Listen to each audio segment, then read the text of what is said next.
இஸ்ரோ தலைவர் நாராயணன் சொந்த ஊரான நாகர்கோயில் அருகே மேலக்காட்டு விலைக்கு வருகை தந்தார். அங்குள்ள கைலாசநாதர் சுவாமி கோயிலில் தரிசனம் செய்தார்.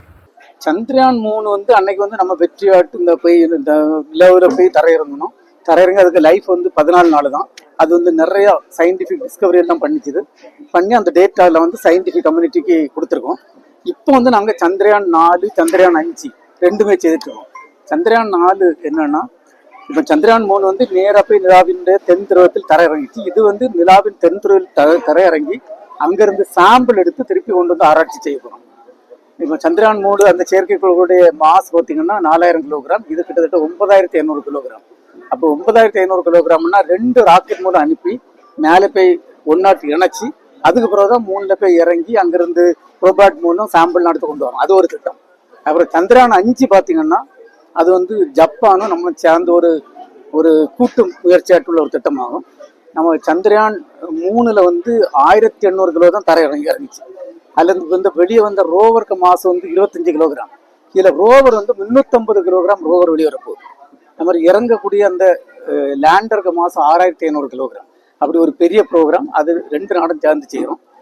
அதுல உள்ள அந்த இறங்கக்கூடிய அந்த லேண்டருக்கு லைஃப் 100 நாள் ஆகும். அதே மாதிரி இப்படி நிறைய திட்டங்கள் இருக்கு. அது இப்போ பாத்தீங்கன்னா அதுல நிறைய புது டெவலப்மெண்ட் செய்யணும். ஒன்று human rating of the launch vehicle, அது கம்ப்ளீட் ஆயிடுச்சு. அதுக்கப்புறம் ஆட்களை கொண்டு போடிய மாடியூல் இருக்கு இல்லையா, அது ஆர்பிட்டல் மாடியூல்னு சொல்லுவோம். அதுக்குள்ள ஆராய்ச்சிகள் அதனுடைய தயாரிப்புலாம் நடந்துட்டு இருக்கு. அதுக்கப்புறம் க்ரூ எஸ்கேப் சிஸ்டம், ஏதாவது ராக்கெட்ல பிரச்சனை வந்ததுன்னா ஆட்களை சேஃபா கொண்டு வரக்கூடிய அந்த மாதிரி தான் இப்போ செய்துட்டு இருக்கோம். நம்ம ஆட்களை அனுப்புறதுக்கு முன்னுக்கு 3 அன்க்ரூட் மிஷன், ஆள் இல்லாம 3 மிஷன் அனுப்பணும். அனுப்பிட்டு தான் 4வது தான் ஆட்களை அனுப்பக்கூடிய திட்டம். அதோட முதல் அன்க்ரூட் மிஷன் இந்த வருஷம் போகும். ஆதித்யா நம்ம அனுப்பி இப்போ 1 வருஷம் ஆச்சு. 1 வருஷத்துல கிட்டத்தட்ட 5 டெராபிட் டேட்டா, சயின்டிபிக் டேட்டா கிடைச்சிருக்கு. அதெல்லாம் நாங்கள் சைட்ல போட்டிருக்கோம். ஃபார் எக்ஸாம்பிள், அந்த சூரியன்ல இருந்து மாஸ் எஜெக்ஷன், அது பார்த்தீங்கன்னா வீடியோ பார்த்தா ரொம்ப நல்லா இருக்கு. அதே மாதிரி நிறைய ஆராய்ச்சிகள் அது நடந்துட்டு இருக்கு.